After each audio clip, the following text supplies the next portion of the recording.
अब परमात्मा हमें याद दिलाते हैं कि तुम इस छोटे मोटे कोई व्यवसाय में को या कोई कोठी कार फैक्ट्री को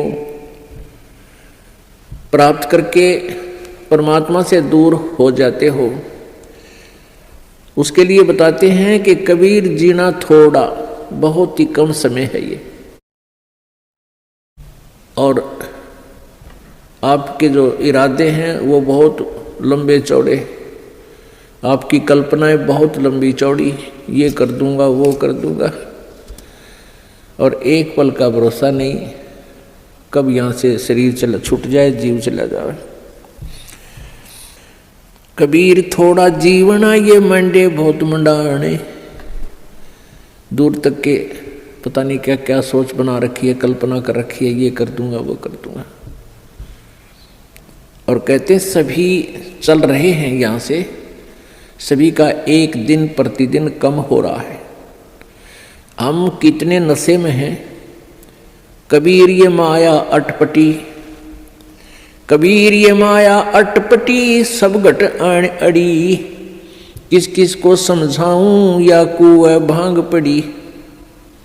इस काल भगवान ने ये त्रिगुणमयी माया, रजगुण ब्रह्मा, सतगुण विष्णु, तमगुण शिव जी के द्वारा ये आप जी को यहाँ उलझा रखा है, इस माया जाल में फंसा रखा है। ब्रह्मा जी की रजोगुण माया के आधार से आप जी संतानों उत्पत्ति करते हो, यहाँ के ठाठ बाट की चाह करते हो, और विष्णु जी के सतोगुण की माया के प्रभाव से आप जी यहाँ एक दूसरे में ममता मोह के माध्यम से जुड़े हुए हो, जकड़े हुए हो। तो पर आप जी के हमारे ऊपर इतना जबरदस्त दबाव है कि हमें कुछ भी दूर तक का सूझता नहीं, हमें होश नहीं है। इस त्रिगुणमयी माया की भांग का नशा हमारे ऊपर इतना प्रभावित है कि हमें अपनी मौत दिखाई नहीं देती। परमात्मा याद दिलाते हैं, जैसे कोली रेजा बुने और बुनते आवे ओड़े, ऐसे लेखा तेरे जीवन का कुछ दौड़ सके तो दौड़े। जिस प्रकार पहले, आजकल तो फैक्ट्रियां बन गई, ये मशीन ऐसी आ गई जो कपड़े फटाफट बुन देती हैं। पहले हाथ से कपड़ा बुना करते थे, लंबे लंबे धागे बांध लिया करते थे, उसको खड्डी बोलते थे, और पतला सा धागा होता है, उस धागे को उन धागों में से हाथ से निकाला करते थे, मैनुअली हैंडल करके एक हाथ से ऐसे एक नली सी होती थी, उसके अंदर से निकाल देते, एक एक धागा ऊपर नीचे करके, फिर दूसरा धागा ऐसे लाते थे, फिर ऐसे लाते थे, फिर ऐसे लाते थे, और इतने पतला धागा होता है और इतना लंबा उसका थान बोलते थे। एक बहुत लंबा थान लगभग 50-60 फुट का वो तैयार हो जाता है। यानी उस पतले से धागे से बार बार ऐसे चलने से वो अंत आ जाता है, वो कब थान इतना लंबा पूरा हो जाता है, उसका एंड हो जाता है। इसी प्रकार आप जी का जो जीवन है, ये प्रतिदिन एक धागा आपका इसमें प्रवेश हो रहा है, और एक दिन वो भी आएगा जिस दिन आपके जीवन का उत्थान कंप्लीट होगा। कहते हैं हम प्रतिदिन एक कदम अपने मौत रूपी अजगर की तरफ बढ़ रहे हैं, और वो हमें खाएगा और हमें डर नहीं। तो ऐसी हालत नशे वाले प्राणी की होती है, वो चाहे शेर के जा चिपके और वो सांप भी पकड़ ले, क्योंकि उसमें नशा है, उसको पता ही नहीं तो कर क्या रहा। तो इस नशे को कैसे हटाया जाएगा? ये सत्संग रूपी एंटीबायोटिक कैप्सूल खा के, फिर इनसे आपका जो त्रिगुणमयी माया के द्वारा प्रभाव आपके ऊपर हुआ है वो खत्म हो जाएगा, वो नाम मात्र सा रह जाएगा, और धीरे धीरे आप अपने भविष्य की चिंता करने लगोगे। मौत बिसारी बावले अचरज किया कोने, तन माटी में मिल जागा जो आटे में लौने। परमात्मा कहते हैं तो मौत भूल गया, तने कितना बड़ा आश्चर्य कर रखा है। एक बार यक्ष ने युधिष्ठिर जी से प्रश्न किया था कि इस संसार में सबसे बड़ा आश्चर्य क्या है। युधिष्ठिर जी ने उत्तर दिया था कि सबसे बड़ा आश्चर्य ये है कि प्रतिदिन हम अन्य व्यक्तियों को मरते हुए देखते हैं और अपने नंबर की चिंता कती नहीं। यहाँ भगवान बंदी छोड़ कबीर साहिब जी कहते हैं कि मौत बेसारी बावड़े तन अचरज किया कौन, और ये तन माटी में मिल जाएगा जो आटे में लौण। आपका कितना सुंदर शरीर, जिसके लिए आप इस मानव शरीर को स्वस्थ रखने के लिए, इसके प्रोटेक्शन के लिए, इसको जीवित रखने के लिए हम सारा जीवन लगा देते हैं। यदि कोई व्यक्ति भयंकर रोग से ग्रस्त हो जाता है और उसके इलाज पर लाख 2 लाख 3 रुपये लगने हों तो वो पैसे भी लगा देगा। अपनी कोई ज़मीन जायदाद भी बेचनी है उसको भी बेच देगा, क्योंकि ये इतना प्रिय है। और ये इस प्रिय शरीर से यदि तूने परमात्मा की भक्ति नहीं की, परमात्मा कहते हैं कबीर जी, आप जी ने यदि भक्ति नहीं की, परमात्मा की साधना नहीं की, तो आप जी का ये शरीर, इसका नाम और निशान नहीं मिलेगा।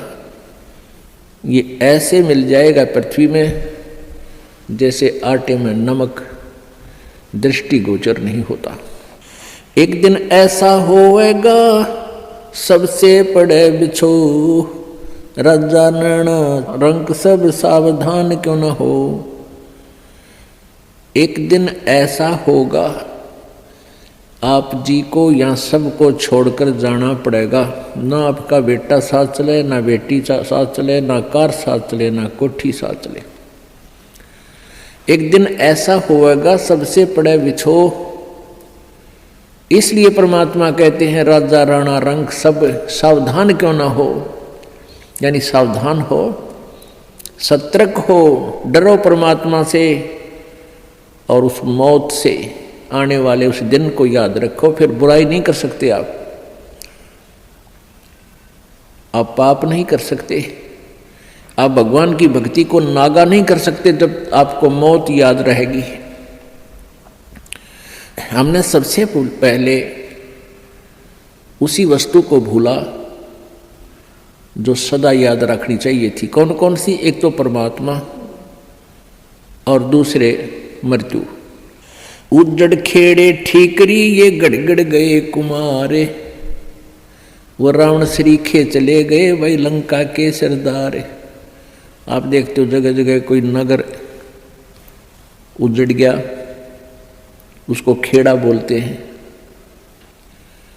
जो कोई गांव कहते हैं, गांव खराब गर्क हो गया था तो वहाँ छोटी छोटी ईंटें, बर्तन फूटे हुए मिट्टी के, उनके ठीकरे वो नजर आते हैं। तो परमात्मा याद दिलाते हैं कि ये उजड़ खेड़े ठीकरी, और वह भी आपकी तरह ठाठ से रहा करते थे, भगवान भूल गए थे।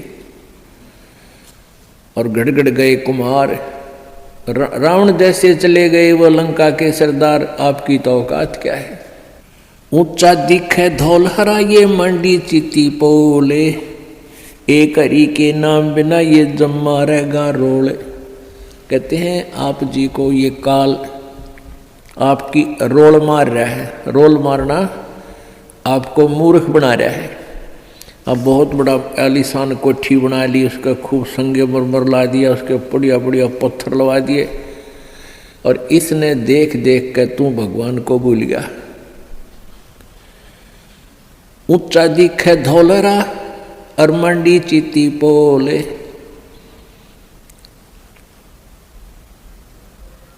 एक हरि के नाम बिना ये जम्मा रहे रोल। ये तेरी रोल मार रहा है, तुझे मूर्ख बना रहा है काल कि कितनी अच्छी कोठी है मेरे पास, ऐसी कार है, मेरे इतने पुत्र हैं, इतनी पुत्रियां हैं, वो ऐसे ऐसे बढ़िया सेट हो रहे हैं, और फिर नो प्रॉब्लम, या प्रॉब्लम आगे बहुत बड़ी होगी। जो आज भगवान नहीं बज रहे। गधा बनेगा, प्रॉब्लम है प्रॉब्लम, कुत्ता बन गया, प्रॉब्लम है प्रॉब्लम। तो उनका समाधान अब ही हो सकता है पूर्ण परमात्मा की सत्य भक्ति से और पूर्ण सतगुरु की शरण में आने से।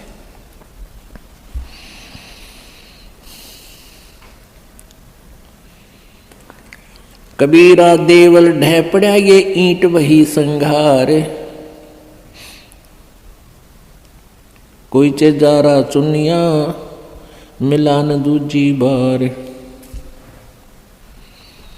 कहा चुनावे मैडिया ये चुना मटी लाए, मौत चुनेगी पापड़ी तने दौड़ कलेगी आए। परमात्मा कहते हैं, भगवान कबीर जी कहते हैं कि भक्ति के बिना आपके ये लंबी लंबी कोठियां बनाने लग रहा है और यह मौत पापड़ी तने एकदम झपट्टा मार के ले जाएगी और ये कोठी तेरी यहीं रह जाएगी। रोहतक के अंदर एक व्यक्ति सेठ, उसने काफ़ी स्थान बहुत अच्छी जगह पर परचेज किया। वो पुरानी दुकान सी थी, उन सबको फोड़ फाड़ कर बहुत बढ़िया एक बहुत लंबा चौड़ा बनाने लग गया। वहाँ पर मार्केट बना रहा था और उसको ये था कि इसमें लाखों रुपए महीने की इनकम होगी।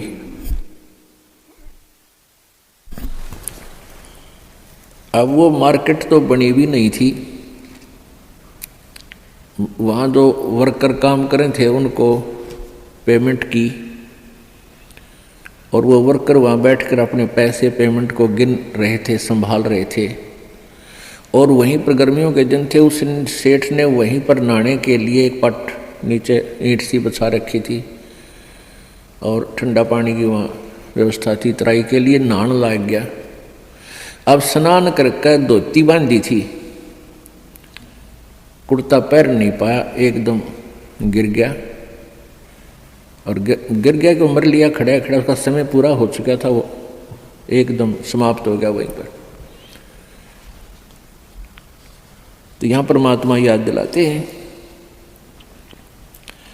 कहाँ चुनाव है मेंडिया मतलब बड़े बड़े कोठियाँ और चुना माटी ला और मौत चुनेगी पापी तने दौड़ के लेगी आ। कहा चुनाव है मैडिया ये लंबी भीत उसार, घर तो 3.5 हाथ भाई घना तो 4.25। परमात्मा कहते हैं कि क्यों लंबी लंबी कोठियां, एक कोठी में 6 कमरे, फिर डबल सटोरी, फिर ट्रिपल सटोरी। परमात्मा कहते हैं तूने एक ही चारपाई पर सोना है और वह एक कमरे की एक कोण में डलेगी, बाकी का सारा तेरा बनाया हुआ वो मकड़ी वाला जाल खाली पड़ा रहेगा। तो परमात्मा कहते हैं घर तो 3.5 हाथ और घना तो 4.25।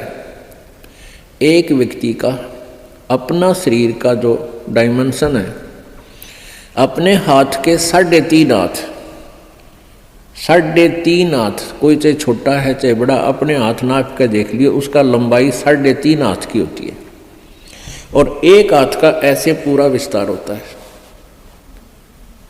कहते हैं घर तो 3.5 हाथ, यानी इतनी जगह चाहिए तेरे को, तेरा शरीर आ जाए उसमें। और घना तो 4.25, यानी घना कर 3 इंच फालतू और बना ले। कहने का भाव यो है कि मिनिमम प्रत्येक चीज को मिनिमाइज कर दो और फिर देख सुख परमात्मा का, आनंद देख मालिक का। जिस कोठी बंगले के बनाने के लिए ना जाने कितने 2 नंबर के काम करे, या कर्जा वर्जा लेकर कोठी बनावे दुनिया में लोग दिखावा करने के लिए, फिर वो कर्जे वाले पीछे पीछे आप लुकता फिरे, सो झूठ बोला आज कोई ना कह दे करके बाहर जा रहा है। वो दिन की चैन रात की नींद दोनों गई। तो इस प्रकार हमने समाज लोग को नहीं देखना है, हमने अपने मालिक के ज्ञान को ही आधार बना के अपना जीवन सुचारू करना है। कबीर 5 तत्व का पूतला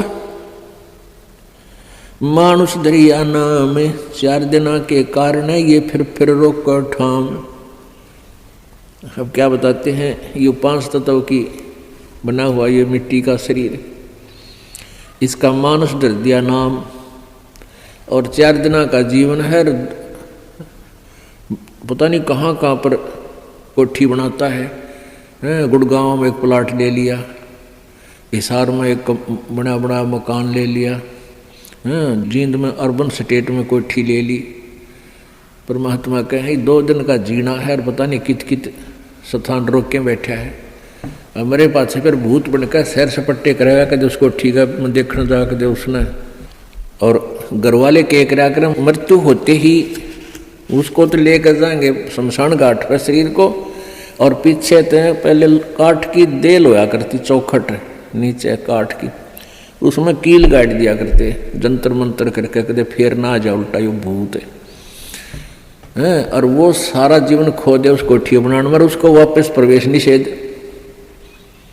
देखिए बूंदी बन रही हमारे साथ, क्योंकि हमें ज्ञान नहीं मिला, हमें तत्वदर्शी संत नहीं मिले जो यहाँ से हृदय हटा दे। कबीर कहाँ गर्बिया ये ऊंचा देख आवाज से, काल पड़े जमी लेटना तेरा ऊपर जम घास। परमात्मा कहते हैं कि अभिमान कर रहा है, कि गर्व कर रहा है तू इस ऊंचे मकान और कोठी का, कल को तेरी मृत्यु हो जाएगी और फूक देंगे तेरे को शमशान घाट पर, और उस मिट्टी पर घास जमेगा, गधे फिरेंगे, कुछ डंगर अंडा करेंगे तेरी माटी के ऊपर के। पुण्यात्मा, हम भगवान से दूर हो गए, कारण क्या है कि हमें ज्ञान नहीं मिला। बच्चे को बचपन में जो शिक्षा चाहिए थी वो शिक्षा नहीं मिलती। जो बच्चे स्कूल में शिक्षा ग्रहण करने जाते हैं उनको अक्षर ज्ञान अवश्य चाहिए, लेकिन उसके बाद अक्षर ज्ञान के बाद जो शिक्षा चाहिए वो आध्यात्मिक ज़्यादा चाहिए। एक शिष्टाचार अत्यधिक पढ़ाना चाहिए। बुराइयों से डरने के लिए बहुत सी कथाओं का हमारे पाठ्यक्रम में, बच्चों के पाठ्यक्रम में समावेश होना चाहिए, वो नहीं है। पुण्यात्माओं, आप किसी भी व्यक्ति को वर्तमान में कितनी ही अच्छी आत्मा है, वो ज्ञान के अभाव से उसको आप कहिएगा कि आओ सत्संग में चलते हैं, तो वो कहता है कि अभी समय नहीं है, फिर देखेंगे, कभी ना कभी अवश्य चलेंगे। अच्छी आत्मा तो इतना कह के टाल मटोल कर देता है, बात वही है। और दूसरे को आप कहोगे कि आओ सत्संग में चलते हैं, वो कहेगा भाई समय नहीं है हमारे पास। और ये क्या सत्संग का टाइम है? ये सत्संग की उम्र थोड़ी है, सत्संग तो बुढ़ापे में सुनाएंगे फिर भक्ति करेंगे, ये कोई भक्ति का समय थोड़ा। पुण्यात्मा, ये अटकल अपनी आप लगाई हुई है, परमात्मा का विधान ऐसा नहीं है।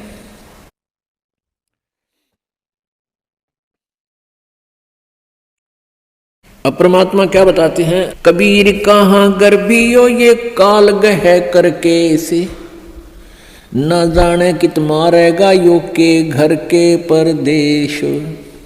पिछले वर्ष सन 2010 की बात है। यहाँ हिसार का एक डॉक्टर, बहुत सुप्रसिद्ध डॉक्टर आँखों का, और बहुत पैसा उसके पास, अपने पुत्र का एडमिशन कराने के लिए गाड़ी में जा रहा था, पुत्र, उसकी पत्नी और वो स्वयं, और रास्ते में दुर्घटनाग्रस्त हो गए, तीनों की मृत्यु हो गई। आज शेष बचे हुए कोई भी उस परिवार के सदस्य से आप जाकर कहिए कि आओ सत्संग में चलते हैं, वो भी कहेंगे समय नहीं है हमारे पास। अन्य किसी डॉक्टर से आप जाकर कहिए कि चलो सत्संग सुनो कुछ देर, वो कहते नहीं मेरे पास तो मरीजों की लाइन लगी हुई है, मेरे पास समय नहीं है। तो एक डॉक्टर लाइन नहीं, किसी को भी आप कहिए जाकर के। पुण्यात्माओं, इसका कारण क्या है? एक हमें अध्यात्म ज्ञान बिल्कुल नहीं, आध्यात्मिक ज्ञान के बिना हमें डर नहीं हो सकता, चिंता नहीं बनती, और जब तक हमें परमेश्वर की महिमा का ज्ञान नहीं होगा तो हमें रुचि नहीं बनती। अब हमारे को जो ज्ञान दिया गया बचपन में, यही दिया गया कि उसके लड़के ने कोठी बना ली, वो डॉक्टर लगा हुआ था, प्राइवेट क्लिनिक है, 2 कोठी बना दी, कार ले ली। अब जितने भी बच्चे डॉक्टर डॉक्टरी कर रहे हैं, ट्रेनिंग कर रहे हैं, उनका मूल उद्देश्य टारगेट यही हो जाता है मैं कोठी बनाऊं और कार दूं।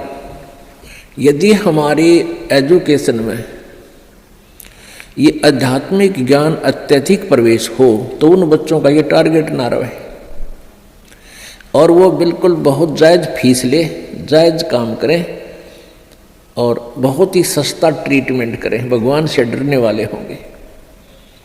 अब तो रोगी मर गया, ट्रीटमेंट के अंतर्गत अपना हिसाब बना कर देंगे, हमारा पूरा हिसाब दे जा, पैसे दे दो, ये एडवांस जमा करा लेते। बात ये नहीं है कि पैसे ना लो, पैसे तो उनके लगे हैं, देने भी चाहिए, लेने भी चाहिए, लेकिन 1 के 20 नहीं लेने चाहिए, 1 के 100 नहीं लेने चाहिए। और वो 1 रुपये की चार्ज के 100 लेते हैं और फिर कहाँ ले जाते हैं, यहीं छोड़ जाते हैं। परमात्मा कहते हैं इस माया के कारण फिरा देश प्रदेश। अभी पीछे समाचार पत्र में आया हुआ था, हरियाणा अंबाला का रहने वाला एक लड़का इटली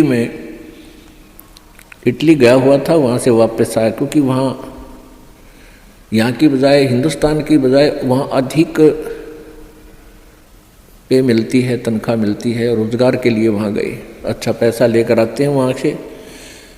तो फिर वो अपने परिवार को लेकर के गाड़ी में, उसका अपना परिवार 3 सदस्य, एक पुत्र 2 हुए और एक भाई की पत्नी और उस भाई का बच्चा, वो 5 जावे थे पीर पूजन, पीर की पूजा करने।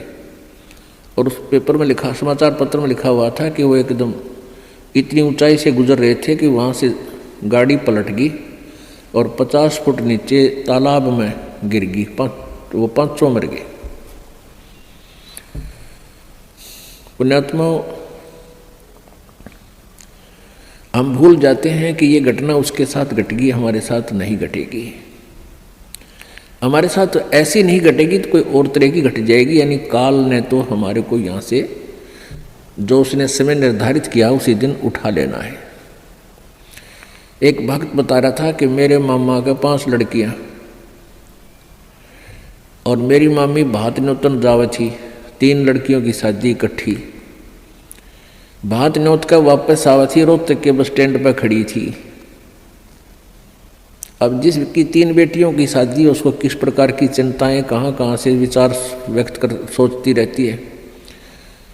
बस स्टैंड पर खड़ी थी बस की इंतज़ार में और एक बस बैक होकर अपने स्थान पर लगे थी, वह थोड़ी सी टेढ़ी होगी, पीछे एक पोल खड़े थे, पुराने बस स्टैंड की बात है, पोल उस खंबे बीच और बस बीच आ गई एकदम। उसने उसको जानने को नहीं, तू कहाँ खड़ी है, गाड़ी आन लग रही है तेरे बैक में, आगे आध घंटे में वही तड़प कर मर गई। पुण्य आत्माओं कहते हैं और बात तेरा काम नहीं आवे, संतों शरण लाग रे, और केसो व गफलत में बंदे जाग जाग न जागे। इस तन सराय में जीव मुसाफिर करता रहे दिमाग रे, इस तन रूपी शरीर में, तन रूपी सराय में ये प्राणी ना जाने के सोच उठाए रहता है, ध्यान रखता और तरह की बातों में विचार रखता है। और रात बसेरा कर ले डेरा, तू चले सवेरा त्याग रे। हमारा जो शरीर है, अब इस सराय रूपी शरीर में हम सारी एक रात काटने के लिए विराजमान हैं और सवेरा उस समय होगा जब आपकी मृत्यु हो जाएगी, फिर सुबह हो जाएगी, फिर चलो चलो होगा यहाँ से। तो इस पूरे जीवन को एक रात्रि बताया है और मृत्यु को आपकी सवेरा बताया है। इन सब बातों को याद करके आप जी ने परमात्मा में रुचि बढ़ानी है। कबीर परमेश्वर जी यही बताने के लिए आए थे और इस सच्चाई से परिचित होकर ही हम भगवान से डरेंगे और भक्ति करेंगे, बुराइयों से भी बचेंगे।